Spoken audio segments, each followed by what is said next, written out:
మీరు భయంతో పూజిస్తున్నారు. ధ్యానంలో ఆలోచనలను ఆపడానికి ప్రయత్నిస్తున్నారు. భగవంతుడు దూరంగా ఉన్నాడని భావిస్తున్నారు. శివుడి మాటల ప్రకారం మీరంతా తప్పు చేస్తున్నారు. ఇది శివుడే ఇచ్చిన దివ్య సరిదిద్దుబాటు. ఓం త్ర్యంబకం యజామహే సుగంధిం పుష్టివర్ధనం ఉర్వారుకామివ బంధనాన్ మృత్యోర్ముక్షీయ మామృతాత్. అర్థం: 3 నేత్రాలు గల శివుణ్ణి మేము ఆరాధిస్తున్నాము. సువాసనల వంటి శాంతి సంపద ఇచ్చే దేవుడు శివుడు. దోసకాయ తీగ నుంచి దోసకాయ విడిపోవుటలాగానే మరణ బంధనాల నుంచి మమ్మల్ని విడిపించి అమృతత్వం ప్రసాదించాలి. భగవాన్ శివుడి దివ్య సందేశం. హిమాలయాల మధ్యలో కైలాస పర్వతం సమీపంలో ఒక భక్తుడు ధ్యానంలో కూర్చుని ఉన్నాడు. అతను సంవత్సరాలుగా తపస్సు చేస్తూ భగవంతుని దర్శనం కోసం తీవ్రంగా ఎదురుచూస్తున్నాడు. ఆ పౌర్ణమి రాత్రి దివ్య తేజస్సు ప్రకాశించింది. భగవాన్ శివుడు ప్రత్యక్షమయ్యారు. జటాజూటంతో, త్రినేత్రంతో, జుట్టులో గంగ ప్రవహిస్తూ, నెత్తిన చంద్రుడు మెరుస్తూ ఉన్నారు. భక్తుడు సాష్టాంగ నమస్కారం చేశాడు. శివుడు మాట్లాడారు. లెమ్ము నా భక్త, నేను ఈ రాత్రి నీతో మాట్లాడతాను. నా సందేశాన్ని అందరికీ చెప్పు. మానవులందరికీ నేనిచ్చే జ్ఞానమిది. హృదయం తెరచి వినుము. జీవితం గురించి శివుడి సందేశం. శివుడు చెప్పారు: నా ప్రియమైన భక్తులారా, మానవ జన్మ ఒక గొప్ప అవకాశం. ఈ జన్మలో మీరు బాధపడుతున్నారు, సంతోషిస్తున్నారు, కష్టాలు అనుభవిస్తున్నారు. కానీ మీరు ఎప్పుడైనా ఆలోచించారా, ఈ జీవితం యొక్క అసలు ఉద్దేశం ఏమిటి? వినండి, నేను మీకు చెప్తాను. మీరు ఈ శరీరం కాదు. ఈ శరీరం మీకు అందించబడిన వస్త్రం వంటిది. ఇది మృత్తికతో రూపొందించబడింది. మృత్తికలోనే కలిసిపోతుంది. కానీ మీరు మీరు అమృతత్వం. మీరు శాశ్వతులు. మీరు నా భాగం. మీరు దివ్యత్వ స్వరూపులు. మీరు ఈ మనసు కూడా కాదు. మనసు మీకు ఉన్న ఒక సాధనం. ఇది మీకు సేవ చేయాలి. కానీ చాలామంది తమ మనసుకు బానిసలుగా మారిపోతున్నారు. మనసులో ఆలోచనలు ఎలా వస్తాయో వెళ్తాయో గమనించండి. మీరు ఆ ఆలోచనలు కాదు, మీరు వాటిని గమనించే సాక్షి. జీవితంలో సుఖం వస్తుంది, దుఃఖం వస్తుంది, లాభం ఉంటుంది, నష్టం ఉంటుంది, గెలుపు ఉంటుంది, ఓటమి ఉంటుంది. ఇవన్నీ తరంగాల వంటివి. అవి వస్తాయి, వెళ్తాయి. కాని సముద్రం మారదు. మీరు ఆ సముద్రం వంటివారు. కష్టాలు ఎదురైనప్పుడు అవి శాశ్వతం కావని జ్ఞాపకముంచుకోండి. అవి మిమ్మల్ని బలోపేతం చేస్తాయి. అవి మీ ఆధ్యాత్మిక పరిణామానికి మార్గదర్శకాలు. బంగారం నిప్పులో కరిగినప్పుడు స్వచ్ఛమవుతుంది. అలాగే మానవుడు కష్టాల ద్వారా పరిణితి చెందుతాడు. ధ్యానం గురించి శివుడి బోధ. శివుడు కొనసాగించారు: ఇప్పుడు నేను మీకు ధ్యానం గురించి చెప్తాను. చాలామంది ధ్యానం చేయాలని అనుకుంటారు, కానీ ధ్యానమంటే ఏమిటో తెలియదు. వినండి, ధ్యానమంటే మనసును స్తంభింపజేయడం కాదు. మనసును స్తంభింపజేయటం అసాధ్యం. మనసుకు చంచలతం సహజం. నదులు ప్రవహిస్తాయి, గాలులు వీస్తాయి, మనసు ఆలోచిస్తుంది. ఇవన్నీ వాటి సహజ లక్షణాలు. ధ్యానమంటే సాక్షిగా ఉండటం, మీ ఆలోచనలను గమనించటం, కాని వాటితో ఐక్యం కాకపోవడం. ఆకాశాన్ని చూడండి. ఆకాశంలో మేఘాలు వస్తాయి, వెళ్తాయి. తెల్ల మేఘాలు, నల్ల మేఘాలు, వర్షం కురిపించే మేఘాలు. కాని ఆకాశం మేఘాలు కాదు. ఆకాశం వాటిని కేవలం గమనిస్తుంది. మేఘాలు ఆకాశాన్ని మార్చలేవు. అలాగే మీ మనసులో ఆలోచనలు వస్తాయి, వెళ్తాయి. మంచి ఆలోచనలు, చెడు ఆలోచనలు, సంతోషకరమైన మెమరీస్, బాధకరమైన మెమరీస్. కాని మీరు ఆ సాక్షి. మీరు ఆకాశం వంటివారు. ధ్యానం ఎలా చేయాలి? మొదట ప్రశాంతమైన స్థలంలో కూర్చోండి. వెన్నెముక నిటారుగా ఉంచండి, కాని గట్టిగా కాదు, సడలింపుతో. రెండవది, మీ శ్వాసను గమనించండి. శ్వాస లోనికి వస్తోంది, బయటకు వెళ్తోంది. దీన్ని మార్చడానికి ప్రయత్నించకండి, కేవలం గమనించండి. శ్వాస మీ శరీరం మరియు ఆత్మ మధ్య వారధి. మూడవది, ఆలోచనలు వస్తాయి, అది సహజం. వాటిని తరిమివేయడానికి ప్రయత్నించకండి, వాటితో పోరాడకండి, కేవలం గమనించండి. ఓ, ఒక ఆలోచన వచ్చింది అని గుర్తించి మళ్లీ శ్వాస వైపు దృష్టి పెట్టండి. నాలుగవది, ప్రతిరోజు అభ్యసించండి. ప్రారంభంలో 5 నిమిషాలు, తరువాత నెమ్మదిగా పెంచండి. నిశ్చత్వం ముఖ్యం, కాలం కాదు. గుర్తుంపెట్టుకోండి, ధ్యానం గమ్యం కాదు, ప్రయాణం. పరిపూర్ణత కోసం ప్రయత్నించకండి. ప్రతిసారీ కూర్చున్నప్పుడు మీరు కొత్త అనుభవం పొందుతారు. కొన్నిసార్లు శాంతి ఉంటుంది, కొన్నిసార్లు అశాంతి ఉంటుంది. రెండూ సరైనవే. గమనించటం మాత్రమే ముఖ్యం. భక్తి గురించి శివుడి మాటలు. ఇప్పుడు నేను మీకు భక్తి గురించి చెప్తాను. చాలామంది భక్తి తప్పుగా అర్థం చేసుకుంటారు. వినండి, భక్తి అంటే భయం కాదు. చాలామంది నన్ను భయంతో పూజిస్తారు, శివుడు కోపిస్తే శిక్షిస్తాడు అని భావిస్తారు. ఇది తప్పు. నేను మిమ్మల్ని శిక్షించడానికి కాదు, ప్రేమించడానికి ఉన్నాను. భక్తి అంటే ప్రేమ. నిరీక్షణ లేని ప్రేమ. ప్రతిఫలం కోసం కాదు, ఫలితం కోసం కాదు, కేవలం ప్రేమించడం కోసమే ప్రేమించడం. తల్లి తన బిడ్డను ఎలా ప్రేమిస్తుందో చూడండి. ఆమె ప్రతిఫలం ఆశించదు. ఆమె బిడ్డ గొప్పవాడైనా సామాన్యుడైనా ఆమె ప్రేమ మారదు. అది నిజమైన ప్రేమ. అలాంటి ప్రేమతో నన్ను ప్రేమించండి. భక్తి అంటే ఆలయంలోనే నన్ను పూజించడం కాదు. ప్రతి జీవిలో నన్ను చూడండి. మనుషులలో, జంతువులలో, పక్షులలో, చెట్లలో, నదులలో, అందరిలో, అన్నిటిలో నేను ఉన్నాను. ఒక పక్షికి ఆహారం పెట్టినప్పుడు నాకే అర్పించినట్లే. ఒక నిరుపేదకు సహాయం చేసినప్పుడు నాకే సేవ చేసినట్లే. ఒక వృద్ధునికి ఆసనమిచ్చినప్పుడు నన్ను గౌరవించినట్లే. మీరు నాకు పూలు సమర్పిస్తారు, మంచిదే. కానీ మీ స్వార్థాన్ని, మీ గర్వాన్ని, మీ క్రోధాన్ని, మీ ద్వేషాన్ని అర్పించండి. అదే యథార్థ ఆరాధన. మీరు నా నామం జపిస్తారు, బాగుంది.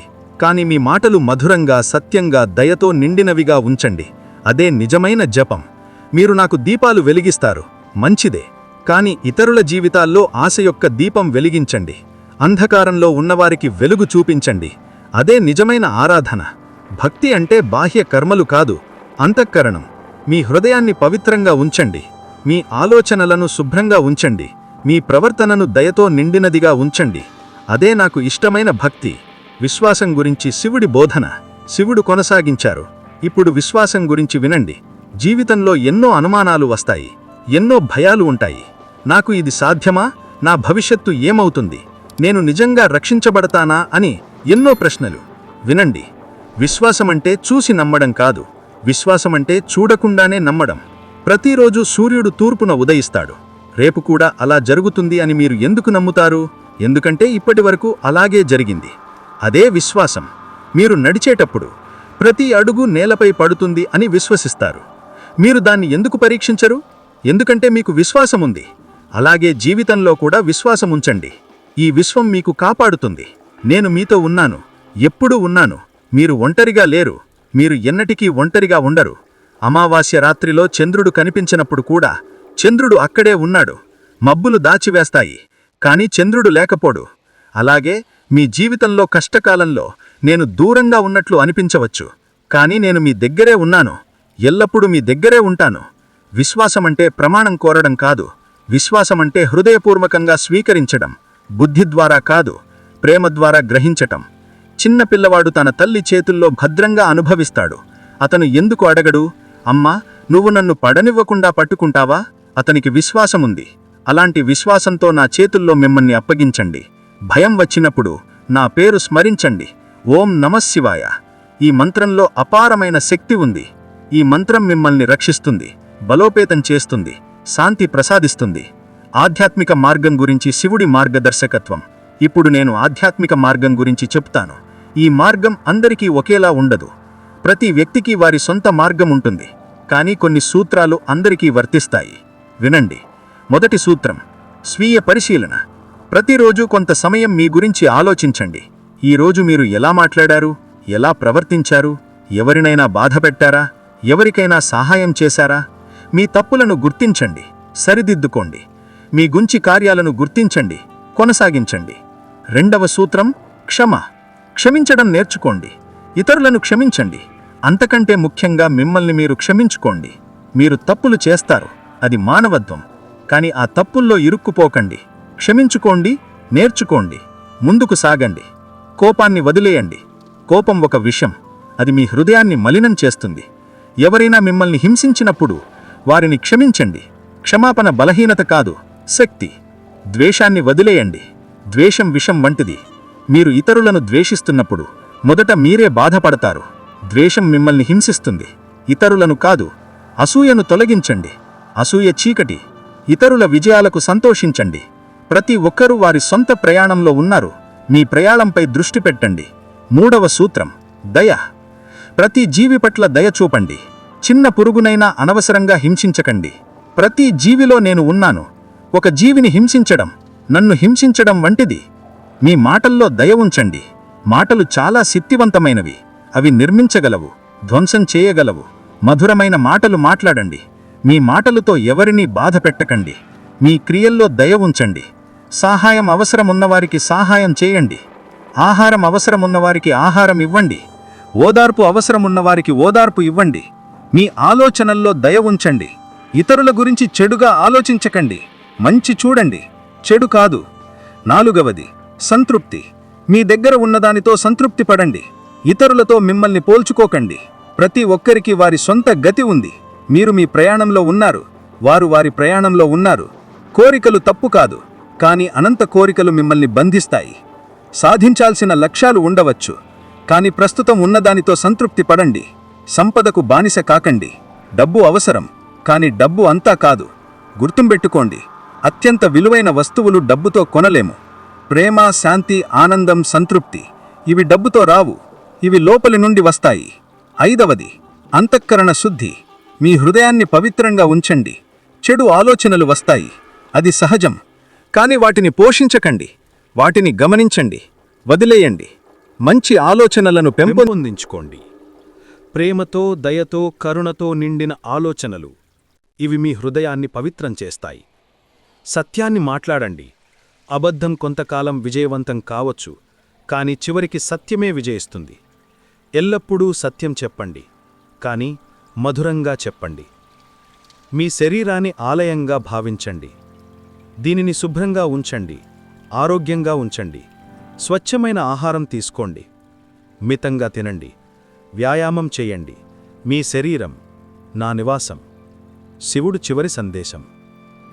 నా ప్రియమైన భక్తులారా, నేను మీకు ఇంకా కొన్ని ముఖ్యమైన సందేశాలు చెప్తాను. వీటిని మీ హృదయాల్లో భద్రపరచుకోండి. ప్రతిరోజునూ కొత్త జన్మగా భావించండి. నిన్న జరిగింది జరిగిపోయింది. నిన్నటి తప్పులను మరచిపోండి. నిన్నటి బాధలను మరచిపోండి.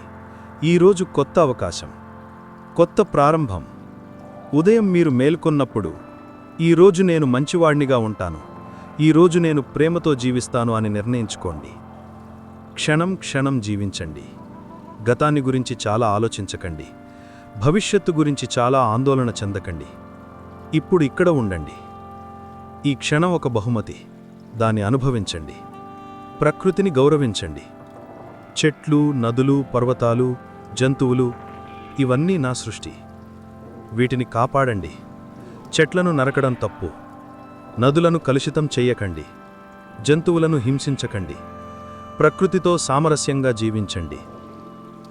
నవ్వండి. జీవితాన్ని చాలా తీవ్రంగా తీసుకోకండి. హాస్యం చూడండి. నవ్వు గొప్ప ఔషధం. ఇది మీ హృదయాన్ని తేలికగా చేస్తుంది, మీ ఆత్మను ఉల్లాసపరుస్తుంది. మౌనాన్ని అభ్యసించండి. ప్రతిరోజు కొంత సమయం మౌనంగా ఉండండి. మౌనం నా భాష. మౌనంలో మీరు నా స్వరాన్ని వింటారు. మౌనంలో మీరు నన్ను కలుసుకుంటారు. నన్ను గుర్తుంచుకోండి. మీరు ఏమి చేస్తున్నా, ఎక్కడ ఉన్నా నన్ను స్మరించండి. ఓం నమః శివాయ అని మీ హృదయంలో జపించండి. ఈ నామస్మరణ మిమ్మల్ని ఎల్లప్పుడూ నాతో కలుపుతుంది. మరియు చివరిగా అత్యంత ముఖ్యమైన సందేశం, నేను మీకు దూరంగా కాదు, నేను మీ బయట కాదు, నేను మీ లోపల ఉన్నాను.